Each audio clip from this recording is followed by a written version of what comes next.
그 당시 결혼 문화와 지금의 결혼 문화는 같지 않습니다. 그런데 요셉과 마리아는 청혼을 한 사이였습니다. 아직 부부로 살지는 않고 있지만 법적으로는 부부나 마찬가지의 그런 관계였습니다. 그런데 엄청난 문제가 이들에게 다가옵니다. 요셉에게 정말 감당하기 어려운 그런 큰 시험이 닥쳐온 거죠.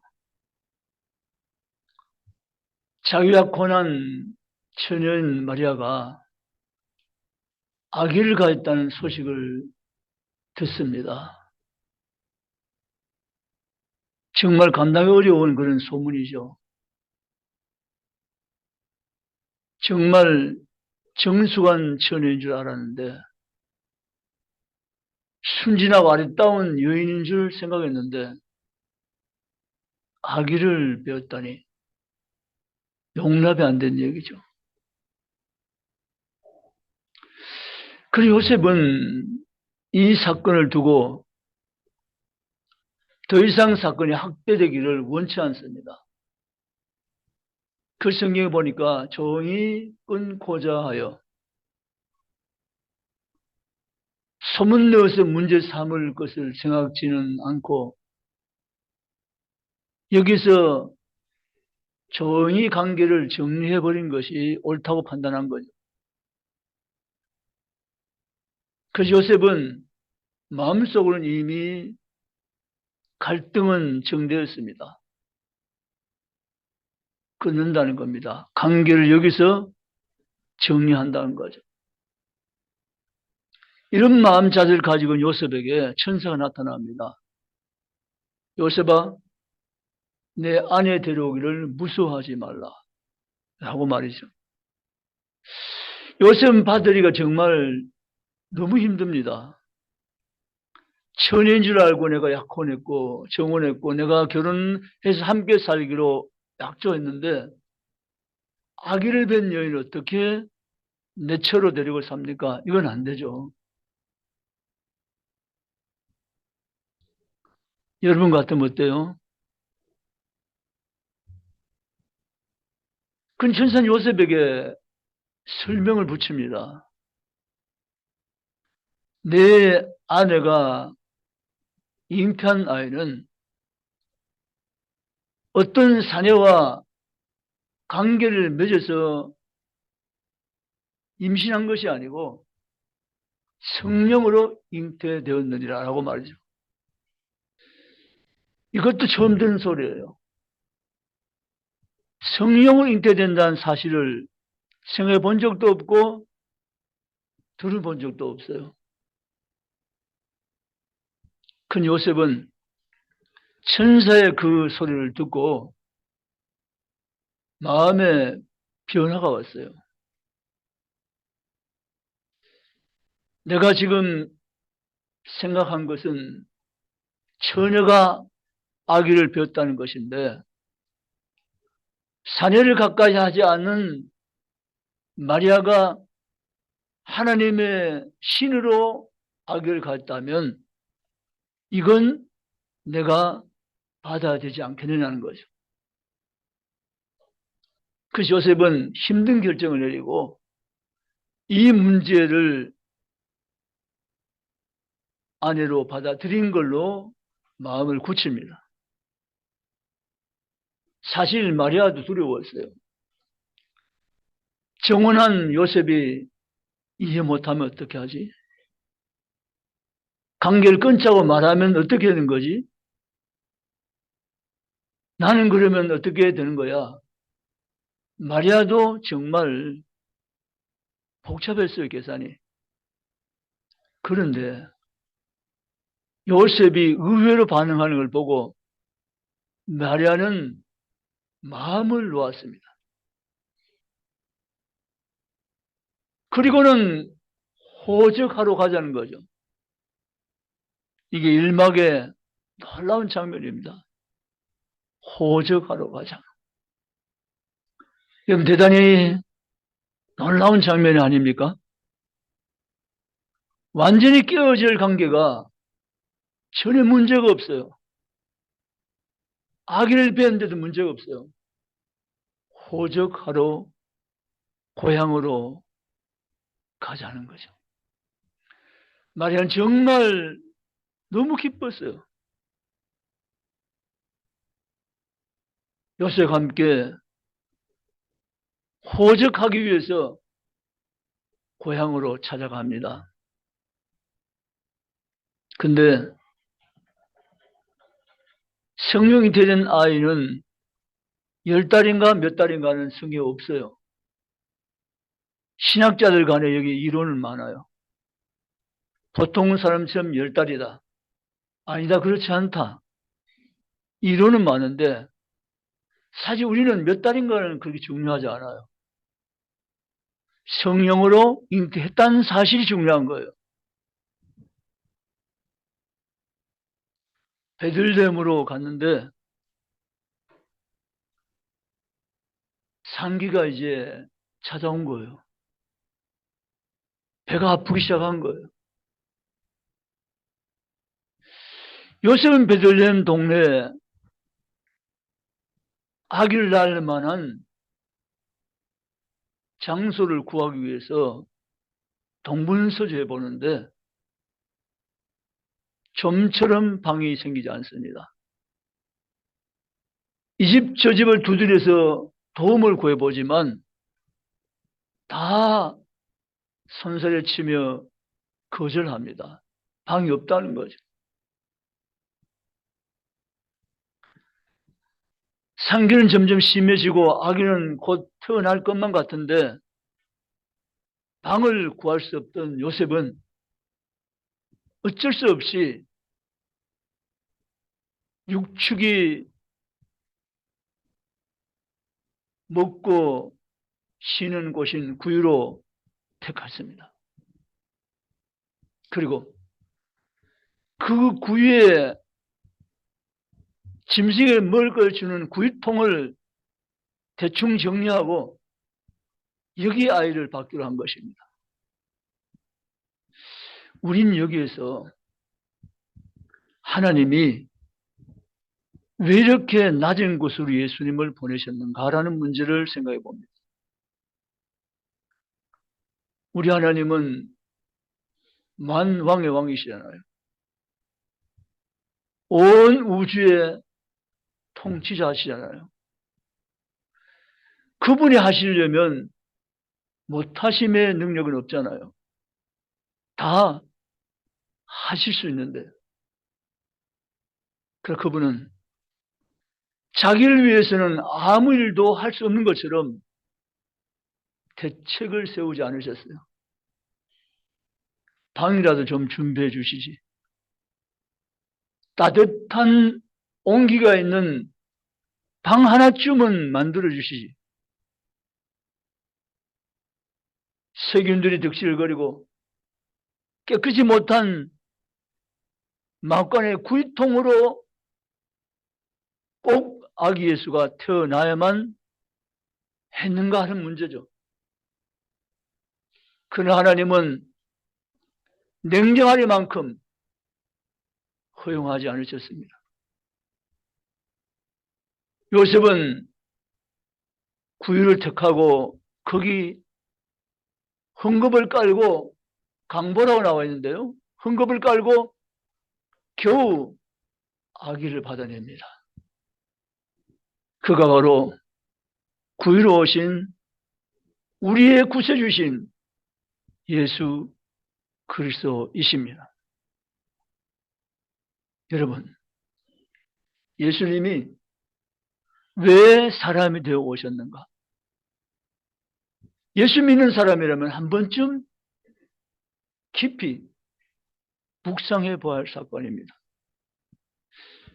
왜 예수님은 여간 방으로 오지 않고 따뜻한 방으로 오시지 않고 더럽고 냄새나고 열악한 환경인 짐승의 구이통으로 오셨는가 하는 문제 말입니다. 요셉은 거기서 아내의 잉태를 지켜보면서 얼마나 미안했을까 한번 생각해 봅니다. 물론 성경에는 없으면은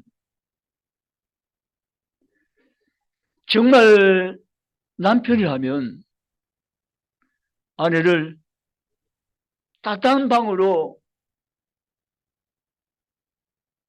임신하게, 단 방으로 순산하게 할 그런 마음이 없었겠습니까? 따뜻한 물과 함께 온기 있는 방으로 예수님의 출생을 맞이하신 환경을 제공해 주고 싶은 마음이 요셉에게는 없었겠습니까? 그러나 그것조차도 전혀 허락되지 아니었습니다. 예수님의 출생은 그렇게 시작되었습니다. 예수님은 사람이 되어서 세상에 오셨습니다. 오늘 제목이 사람이 되어 세상에 오신 예수입니다. 하나님은 예수님을 육신의 모습으로 이 세상에 보낼 것을 계획하셨고 마침내 그 계획이 실천된 것이 성탄의 사건입니다. 그렇다면 예수님은 왜 사람으로 오셨는가 하는 문제입니다. 첫 번째 답은 하나님의 지극한 사랑 때문입니다. 하나님은 죄인된 우리들일지라도 하나님은 인간을 너무 사랑하십니다. 사람들이 하나님 사랑을 안다고 말하지만 만무지일도 하나님의 사랑을 모릅니다. 하나님은 예수님을 사람으로 이 땅에 보내신 이유, 그 첫 번째 이유는 하나님의 사랑하심 때문이었습니다. 나를 얼마나 사랑하시는지.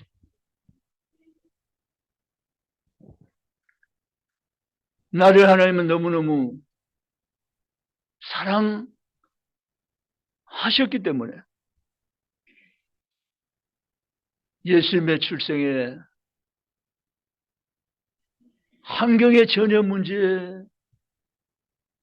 개치 않으시고 얼마나 우리를 사랑하신 것을 출생부터 우리에게 나타내 보시면 이 험한 세상으로 예수님이 태어나셨습니다.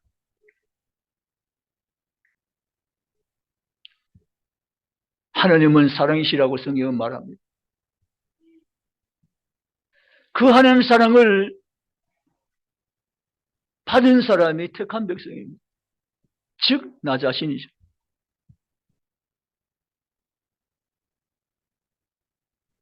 그런 사랑을 받고 사는 나 자신인 것을 우리 이번 성탄 통해서 깊이 있게 깨닫는 은혜가 있기를 주의를 원합니다. 두 번째는 왜 사람이 되셨는가? 인간된 모습에 하나님을 떠나서 범죄한 모습, 죄인된 모습으로 우리가 더 이상 살아가지 않도록 주께서 사람 되어서 이 땅에 오셨습니다.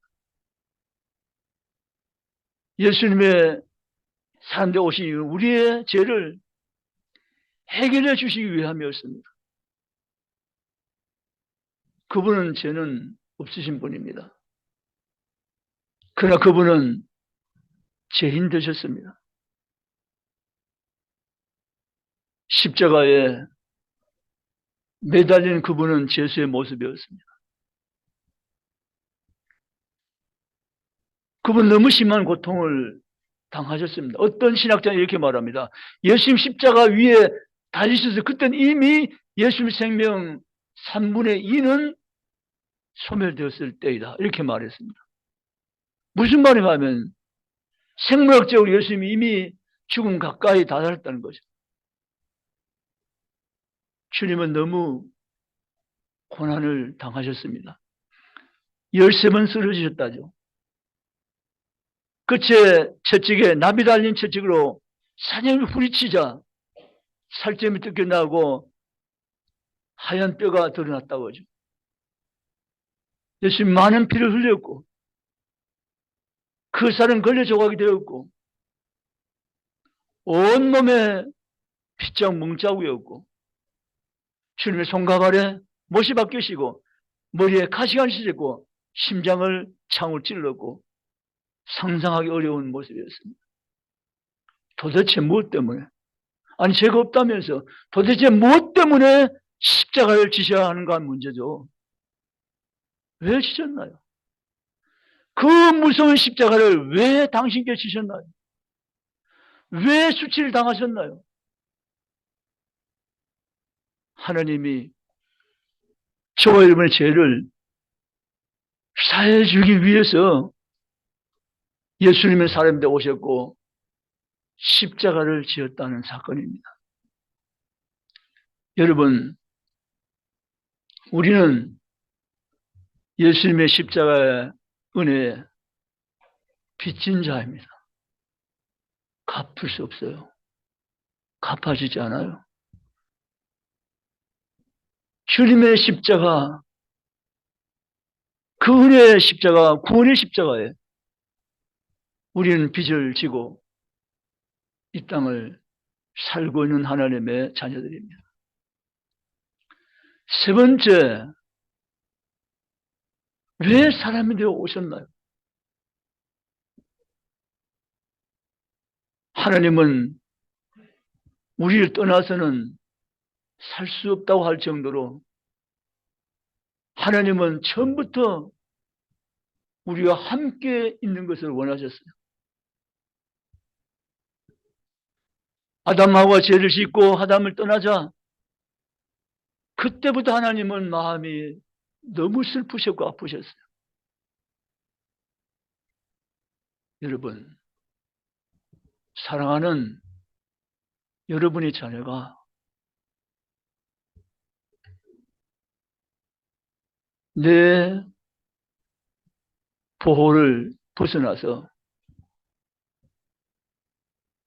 집을 뛰쳐나갔다고 생각해 봅시다. 한순간인들, 한 시간들 그 자녀를 잊을 수가 있나요? 더우면 더운 대로, 추우면 추운 대로. 사랑하는 내 아들은, 내 딸은, 내 자식은 도대체 어떻게 있을까? 이런 말이 있잖아요. 사랑은 내리사랑이라고. 그건 진리 같아요. 변하지 않은 것 같아요. 내가 아무리 부모를 사랑한들 부모가 내게 준 만분이라도 사랑할 수 있나요? 없습니다. 원리사랑으로 말하지만 원리사랑은 내리사랑에는 비교할 바가 안 되죠. 자식은 부모를 잊을 수 있어도 부모는 자식을 결코 잊지 못하는 것입니다.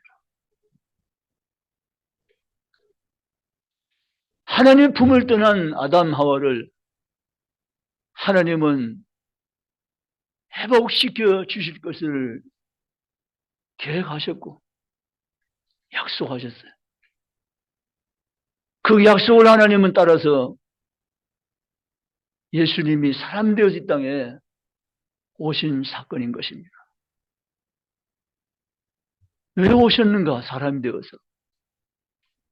우리와 영원히 함께하기 위해서 오셨습니다. 여러분, 우리 스스로 하나님과 함께할 수는 없는 존재가 되어버린 말했습니다. 그런 인생을 하나님은 불쌍히 여기시고 내가 내 아들을 임마누엘 이름으로 너에게 보내리니 그를 너희가 믿고 받아들이면 나와 함께 영원히 있게 함이니라. 믿으시기 바랍니다.